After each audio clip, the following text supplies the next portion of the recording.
Hello students, आज के इस वीडियो में हम लोग पढ़ेंगे क्लास थर्ड की हिंदी नवीन पल्लव में पाठ 16 छोटे राजा। पाठ का नाम है छोटे राजा। यह एक नाटक है।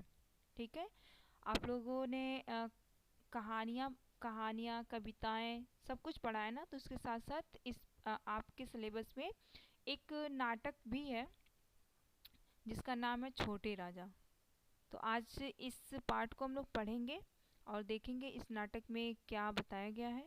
इसके लेखक हैं डॉक्टर भगीरथ बड़ोले बड़ोले ठीक है, जिन्होंने इस नाटक की रचना की है। इस नाटक में यही बताया गया है कि छोटे राजा,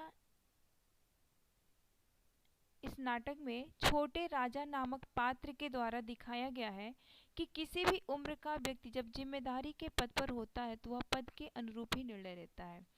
इसमें जिम्मेदारियों के बारे में बताया गया है कि जब किसी के ऊपर जिम्मेदारी आती है तो वह अपने जिम्मेदारी का भली भांति उसको क्या करता है, उसको निभाता है। ठीक है, तो जिम्मेदारियाँ उम्र के हिसाब से नहीं आती कि जो लोग बड़े हैं उसके ऊपर ज़्यादा जिम्मेदारी होती है, जो लोग छोटे होते हैं उसके ऊपर कम जिम्मेदारी होती है।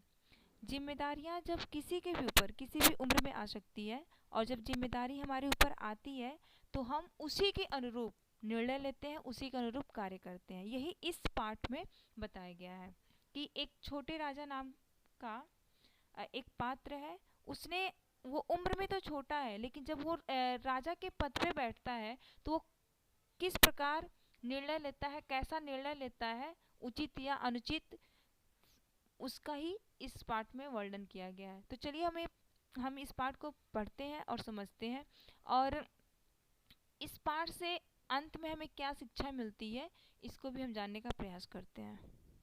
पात्र: छोटे राजा, महामंत्री, जादूगर और रानी माँ। ये एक नाटक है ना, तो नाटक में आ, एक से दो से अधिक पात्र रहना जरूरी होता है, क्योंकि नाटक जो होता है वो एक दो लोगों से के साथ तो होता नहीं है। अभी आप लोग के स्कूल में कोई भी प्रोग्राम होता है तो कोई बच्चे प्ले करते हैं, तो देखते हैं आप लोग कि 4 से 5 लोग रहते हैं, उससे भी अधिक लोग रहते हैं। तो ये भी एक नाटक ही है। तो इस नाटक में कौन कौन से पात्र है? एक छोटे राजा है, एक महामंत्री, एक जादूगर और एक रानी माँ, जो मेन पात्र है। इस नाटक के जो मेन लोग हैं यही हैं, इन्हीं से सारा नाटक क्रिएट हुआ है। स्थान: राजमहल का न्याय कक्ष। छोटे राजा सिंहासन पर बैठे हुए हैं। स्थान कौन सा है? राजमहल है और छोटे राजा अपने सिंहासन पर बैठे होते हैं। वो न्याय कक्ष जहाँ पे राजा न्याय करता है लोगों के साथ, वो स्थान है। चलिए हम लोग स्टार्ट करते हैं यहाँ से।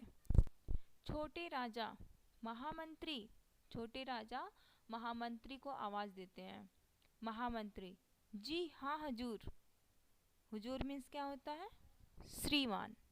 छोटे राजा: जानते हो हम कौन हैं? छोटे राजा प्रश्न करते हैं कि क्या तुम जानते हो हम कौन हैं? महामंत्री: आप राजकुमार हैं हुजूर।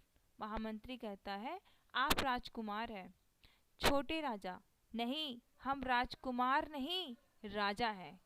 क्या कहता है छोटे राजा? छोटे राजा क्या कहते हैं कि नहीं, हम राजकुमार नहीं हैं, हम राजा हैं। क्योंकि वो कहाँ बैठे हैं? राजा के सिंहासन पर बैठे हैं, इसलिए छोटे राजा कहते हैं कि मैं इस समय राजकुमार नहीं हूँ बल्कि राजा हूँ। महामंत्री: राजा, राजा तो आपके पिताजी हैं। महामंत्री कहता है कि राजा तो आपके पिताजी हैं।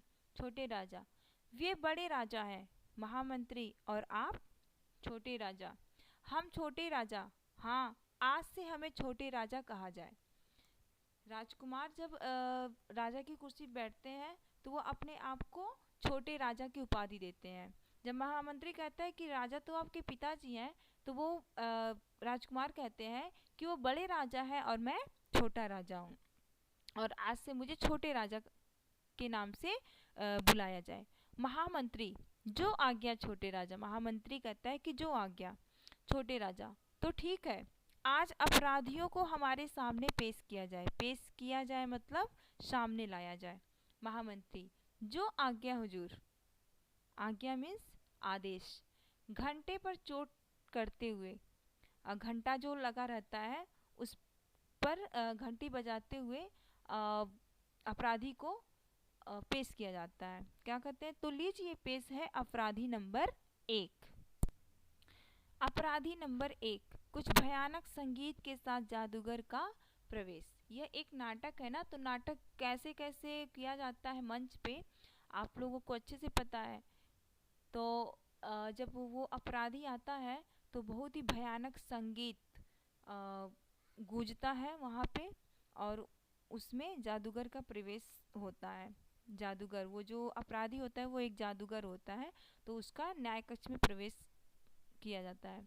छोटे राजा, महामंत्री, यह अपराधी तो बड़ा भयानक दिख रहा है। जादूगर अट्ठास करता है। महामंत्री से छोटे राजा कहते हैं कि ये तो बहुत भयानक है। अट्ठास में ठहाके की हंसी। जब इतना सुनता है जादूगर जो अपराधी है, वो बहुत ही ठहाके की हंसी करता है, हंसता है। महामंत्री, हाँ हुजूर, यह एक जादूगर है। महामंत्री कहते हैं कि हुजूर यह एक जादूगर है। छोटे राजा, जादूगर? अपराधी, क्या तुम जादूगर हो? वह अपराधी से पूछते हैं, क्या तुम एक जादूगर हो? जादूगर कहता है भारी तीखी आवाज में, क्या कहता है? जी हाँ हुजूर, मैं दुनिया का सबसे बड़ा जादूगर हूँ। और हंसता है। वो हंसता है और अपने बारे में बताता है कि मैं दुनिया का सबसे बड़ा जादूगर हूँ। छोटे राजा प्रश्न करते हैं कि तुम क्या कर सकते हो? जादूगर, मैं दिन को रात और रात को दिन बना सकता हूँ। मनुष्य को जानवर और जानवर को मनुष्य बना सकता हूँ। आसमान के तारे तोड़ सकता हूँ और भी बहुत कुछ कर सकता हूँ, जिसे देखकर सारी दुनिया चक्कर में पड़ सकती है।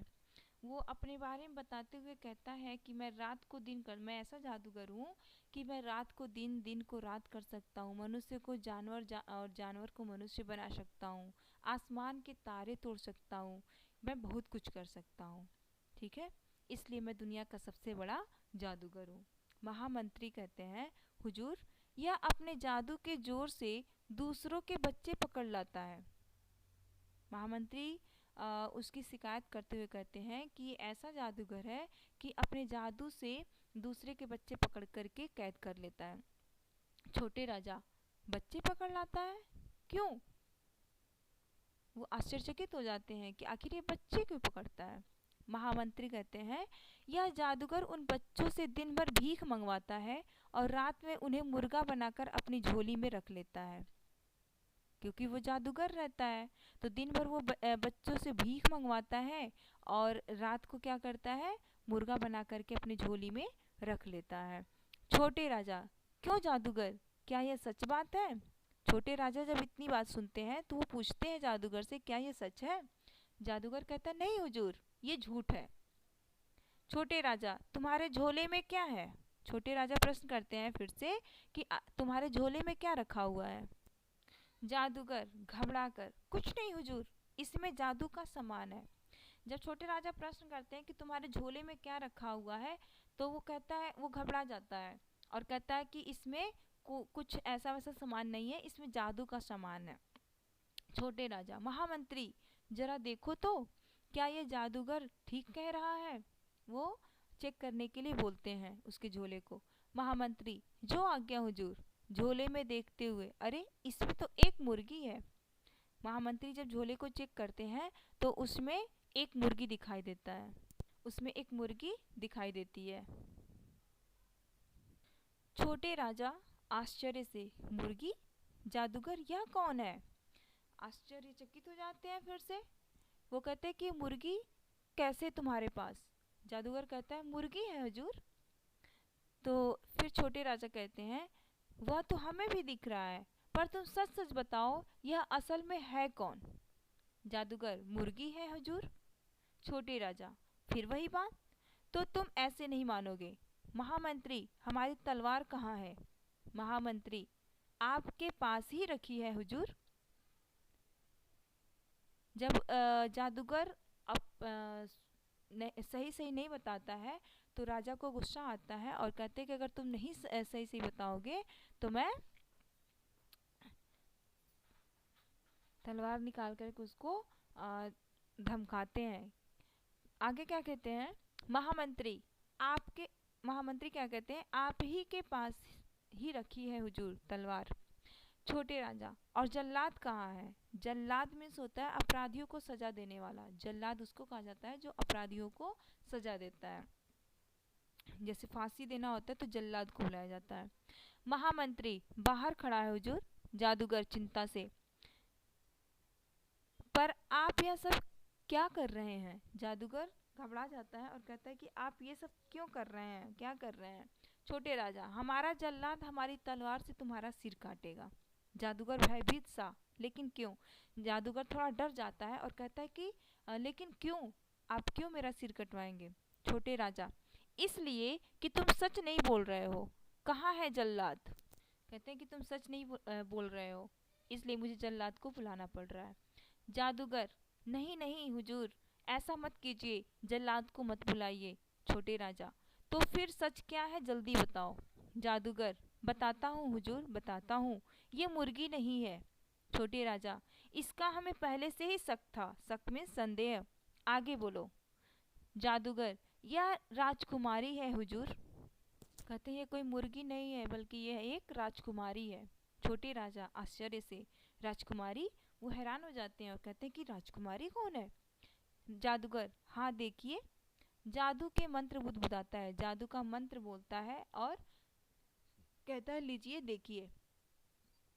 छोटे राजा, अरे ये तो बहुत सुंदर है, पर इसके पाँव कहाँ हैं? कहता है यह कहीं भाग न जाए इसलिए मैंने इसके पाँव पक्के जादू के जोर से काट दिए हैं।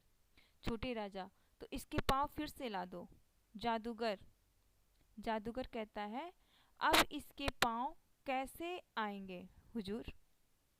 छोटे राजा, आएंगे जरूर आएंगे।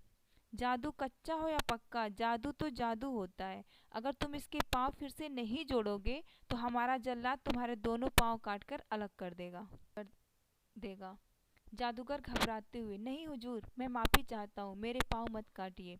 छोटे राजा, तो फिर जल्दी से इसके पाँव जोड़ दो, वरना उसको डराते हुए कहते हैं कि अगर तुम इसके पाँव नहीं जोड़ोगे तो मेरा जल्लाद तुम्हारा दोनों पैर काट देगा। महामंत्री, जल्लाद को बुलाऊं? छोटे महाराज।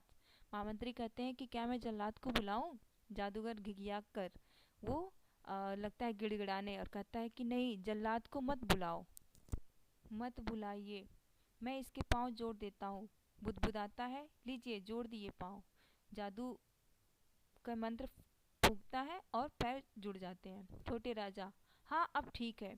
राजकुमारी, तुम हमारे महल में जाओ, वहाँ हमारी माँ है, वे तुम्हारी सहायता करेंगी। और महामंत्री, इस जादूगर को काल कोठरी में डाल दिया जाए जिससे यह भविष्य में ऐसे काम ना करे। काल कोठरी में जेल में बना हुआ छोटा और अंधेरा कमरा जिसमें भयंकर अपराधी रखे जाते हैं, ठीक है? तो उसे काल कोठरी में डलवा दिया जाता है ताकि भविष्य में कभी वो ऐसा बुरा बर्ताव किसी के साथ ना करे, कभी ऐसा कोई काम ना कर पाए जिससे लोगों को नुकसान हो। महामंत्री, जो आज्ञा हुजूर। चलो जादूगर, जादूगर को लेकर के चले जाते हैं महामंत्री। जादूगर, मुझे माफ़ कर दीजिए हुजूर, माफ़ कर दीजिए। छोटे राजा, नहीं, जो इंसानियत का दुश्मन है वह हमारा दुश्मन है। हम तुम्हारे जैसे बुरे आदमी को कभी माफ़ नहीं करेंगे, ले जाओ इसे। इतना यहीं पे जो न्याय दरबार था यहाँ पे अपराधी को काल कोठरी में भेज दिया जाता है, सजा दे दिया जाता है। उसके बाद क्या होता है, रानी माँ का आगमन। राजकुमार की जो माँ थी वो उनका आगमन होता है, वहाँ पे वो आती हैं। महामंत्री, छोटे महाराज, रानी माँ आ रही हैं। छोटे राजा, क्या माँ आ रही हैं? महामंत्री, हाँ रानी माँ। अरे वाह बेटा, मैं तो तुम्हें बहुत शरारती समझती थी पर तुम तो बड़े होशियार निकले। छोटे राजा, मैंने ऐसा क्या किया ही क्या है माँ? रानी माँ, मैं तुम्हारी सारी बातें छिपकर सुन रही थी। तुमने आज बहुत बड़ा काम किया है बेटा। तुमने मुसीबत में फंसी हुई राजकुमारी की रक्षा करके और दुष्ट जादूगर को सजा देकर इंसानियत की सेवा की है। मुसीबत मीन्स क्या होता है? विपत्ति या संकट। और इंसानियत मीन्स तो होता है आदमियत। मुझे विश्वास है कि बड़े होकर तुम अपने पिता की तरह बड़े बनोगे और सारी दुनिया में अपने देश का नाम चमकाओगे।